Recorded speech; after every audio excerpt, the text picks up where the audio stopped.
नमस्कार, लोकमत भारत की खास पेशकश में आप सभी का बहुत बहुत स्वागत है। मैं आपके साथ मोनिका राठौर। केंद्रीय बजट 2026 को लेकर सियासत तेज हो गई है। मध्य प्रदेश के मुख्यमंत्री डॉक्टर मोहन यादव और बीजेपी प्रदेश अध्यक्ष हेमंत खंडेलवाल ने बजट को विकसित भारत की मजबूत नींव बताया है। वहीं कांग्रेस नेता राहुल गांधी के सवालों पर मुख्यमंत्री ने तीखी प्रतिक्रिया दी है। खास बात यह है कि रेल बजट में मध्य प्रदेश को बड़ी सौगातें मिली हैं और पेट्रोल डीजल को लेकर भी राहत के संकेत दिए गए हैं। आइए देखते हैं हमारी खास रिपोर्ट। केंद्रीय बजट 2026 को लेकर भोपाल में आयोजित पत्रकार वार्ता में मुख्यमंत्री डॉक्टर मोहन यादव ने बजट को सिर्फ दस्तावेज नहीं बल्कि विकसित भारत की परिकल्पना बताया। उन्होंने कहा कि वित्त आयोग की सिफारिशों को जमीनी स्तर पर लागू किया जा रहा है और बजट तैयार करने में देश के वित्त विशेषज्ञों को जोड़ा गया है। मुख्यमंत्री ने पड़ोसी देश पाकिस्तान का जिक्र करते हुए कहा कि आज वहां की प्रधानमंत्री और सेना प्रमुख दूसरे देशों से उधारी मांग रहे हैं, जबकि भारत आज किसी के आगे झुकता नहीं है। हर जगह प्रमोट करने के लिए दिखती है। ऐसे में यह नीति प्रदेश की शहरी विकास के लिए भी लाभकारी होगी, क्योंकि हमारे अपने जब 2 मेट्रोपॉलिटन सिटी में हम लगभग 6 जिले लेकर आ रहे हैं, तो टियर 2 और टियर 3 इन सिटी के लिए भी जो पर्याप्त धनराशि दी गई है, इसी से विकास होगा और इसी से हम आगे बढ़ेंगे। ऐसे में शहरी क्षेत्रों में नियोजित आर्थिक विकास के लिए औद्योगिक व्यावसायिक क्लस्टरिंग, आधुनिक अधोसंरचना का निर्माण होगा और मध्य प्रदेश में प्रमुख शहर संगठित और आर्थिक रूप से समृद्ध होंगे। अवसंरचना निवेश मॉडल मध्य प्रदेश के लिए अत्यंत लाभकारी होगा, जिसमें कनेक्टिविटी, लॉजिस्टिक और व्यापारिक सुगमता के लिए मजबूती देगा। और जैसे मैंने बताया, टियर 2 टियर 3 के लिए वित्तीय क्षेत्र में भी सुधार के लिए इसी प्रकार के हमारे सभी प्रकार के निवेशकों के विश्वास को कायम रखेंगे।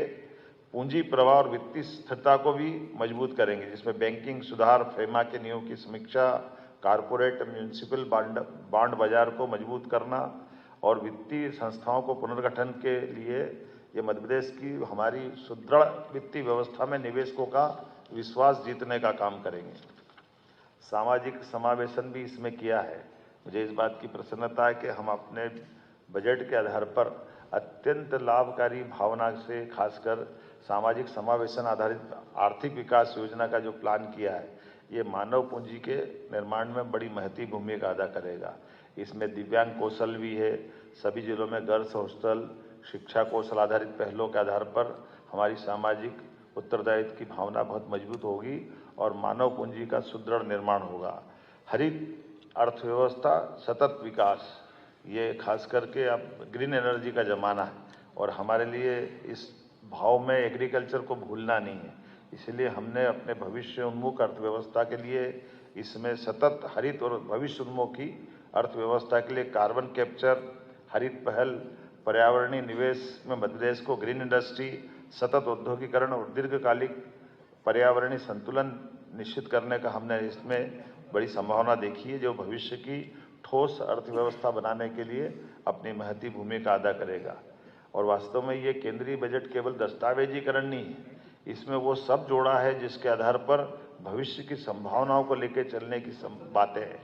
अब अगर अपने यहाँ कैंसर की दवाइयाँ सस्ती हो रही है और कैंसर की चुनौती सबके सामने है, ऐसे में हम मेडिकल कॉलेज भी जब ज़्यादा खोलते जा रहे हैं, मेडिकल कॉलेज, हेल्थ सेक्टर में हम पर्याप्त ध्यान दे रहे हैं, तो ये हमारे लिए भविष्य की चुनौतियों से निपटने में भी बड़ी भूमिका अदा करेगा। राजकोषीय घाटे की दृष्टि से जो भारत सरकार ने प्रयास किया है, ये वाकई में जब जीडीपी बढ़ाते हैं तो इससे हमारे लिए अपने जो दूसरे खर्चे हैं, बाकी चीज़ें कंट्रोल करने के लिए बजट के पहले और बजट के बाद वैश्विक स्तर पे क्या क्या घटनाएं हुई, ये घटनाएं बता देती कि हमारा बजट किस तरह से देश की दिशा देने जा रहा है। उसमें ज़्यादा कुछ बोलने की ज़रूरत नहीं, इतने में पर्याप्त हो जाएगा कि बजट के आसपास, अदरवाइज बजट के लिए अपन अड़ोस पड़ोस के देश की हालत देख लो। हमारे पड़ोस का पाकिस्तान हमारे साथ आज़ाद हुआ था, उसका प्रधानमंत्री सार्वजनिक रूप से कह रहा है कि मैं और मुनीर दुनिया के सामने जब कटोरा लेके जाते हैं और उस कटोरा लेके जाने के समय जितनी जलालत हम महसूस करते हैं और जितने प्रकार से वो हमको नीचा दिखा सकते हैं, वो सब दिखाने के बाद हम उनकी उन सारी नीतियों को मानने के लिए मजबूर हो जाते हैं, जिसके बारे में हम अपने देश के लिए सोच भी नहीं सकते। लेकिन चूंकि हमारा हाथ दबा है, हमको उनसे कर्जा चाहिए, तो उनकी वो सारी अनचाही मांगों को भी पूरा करने के लिए हमको हाँ करना पड़ती है। और उसके उलट हमारे देश को देखो, हमारे देश के प्रधानमंत्री को देखो, अपने सामने 10-11 साल में बदलते इस दौर को देखो कि दुनिया की ताकत इधर से उधर हो जाए, लेकिन हमारा नेतृत्व कभी टस से मस नहीं होता है।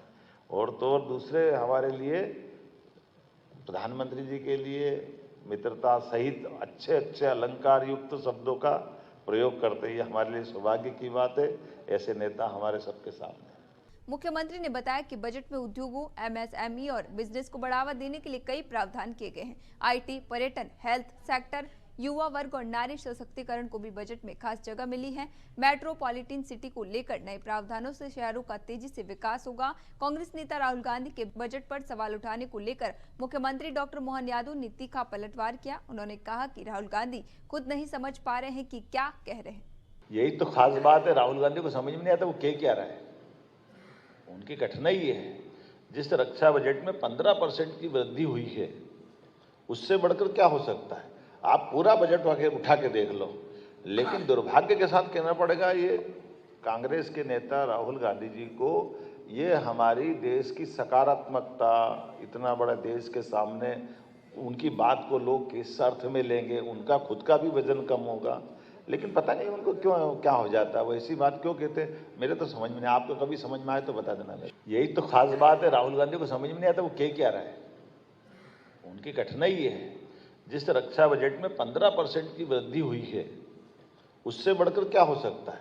आप पूरा बजट उठा के देख लो, लेकिन दुर्भाग्य के साथ कहना पड़ेगा, ये कांग्रेस के नेता राहुल गांधी जी को ये हमारी देश की सकारात्मकता, इतना बड़ा देश के सामने उनकी बात को लोग किस अर्थ में लेंगे, उनका खुद का भी वजन कम होगा, लेकिन पता नहीं उनको क्यों क्या हो जाता है, वो ऐसी बात क्यों कहते हैं, मेरे तो समझ में नहीं। आपको कभी समझ में आए तो बता देना। मेरे रेल बजट में मध्य प्रदेश को बड़ी सौगातें मिली है। मुख्यमंत्री ने इसे प्रदेश के लिए रेल क्रांति बताया है।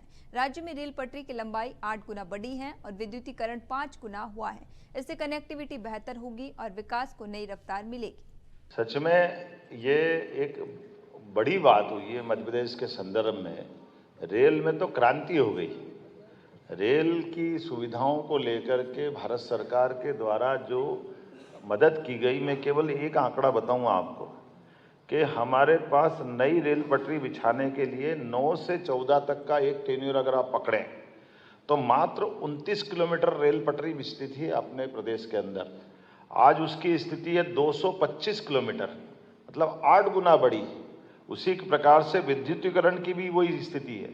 कहाँ 58 किलोमीटर थी, आज वो 276 किलोमीटर है। इसका मतलब 5 गुना बढ़ी। और हमारे पास अब जिस प्रकार का समय चल रहा है, रेलवे अंडरब्रिज आज हमारे पास 2014 की तुलना में 1162 हो गए। 80 रेलवे स्टेशन अमृत बन रहे हैं। 4 वंदे भारत का एक्सप्रेस ट्रेन निकलने जा रही है। कमलापति तो बन ही चुका है, लेकिन इस प्रकार का मॉडल और कई क्षेत्रों में जा रहा है। मेट्रो ट्रेन में हमको मदद कर रहे हैं। इंदौर मेट्रो, भोपाल मेट्रो, ये तो चालू ही हो गई है। मैं मान के चलता हूँ कि जिस प्रकार से समय मिला है, और ये जो भुसावल, खंडवा तीसरी और चौथी लाइन 131 किलोमीटर, इनकी 3 परियोजनाओं को जो मंजूरी मिली है, तो ये कुल मिलाकर के पूरे क्षेत्र में, और इंदौर मनमाड़ और बाकी क्षेत्र तो मैं बता ही नहीं रहा हूँ, उसमें अकेले इंदौर मनमाड़ में 18,500 करोड़ की मंजूरी। ये कोई एक राज्य के लिए वरदान होती, उसमें 15,000 करोड़ का तो आवंटन है कि आप खर्चा करो। तो ये वाकई अद्भुत है। मैं शरद जी धन्यवाद देना चाहता हूँ, आपका ये बहुत अच्छा प्रश्न है। रेल गरीब आदमियों के लिए, यातायात की व्यवस्था के लिए, किसानों के लिए, उनकी फसल के ट्रांसपोर्टेशन के लिए, क्योंकि हमारे पास में कोई पोर्ट नहीं है। ऐसे में रेल की कनेक्टिविटी जितनी बढ़ेगी, ये हमारे लिए उतना ही आनंद देगी और उससे हमारे राज्य की गति में और तेजी होगी। मुख्यमंत्री ने पेट्रोल और डीजल पर वेट कम करने के संकेत भी दिए। उन्होंने कहा कि एक चुनौती है, लेकिन समय समय पर जनता को राहत दी जाती रही है। साथ ही उन्होंने भरोसा दिलाया कि 18 फरवरी को आने वाले प्रदेश के बजट में सभी वर्गों को राहत मिलेगी। कुल मिलाकर बीजेपी ने केंद्रीय बजट 2026 को देश और प्रदेश के विकास का मजबूत आधार बताया है। अब सबकी निगाहें 18 फरवरी को आने वाले मध्य प्रदेश के बजट पर टिकी है।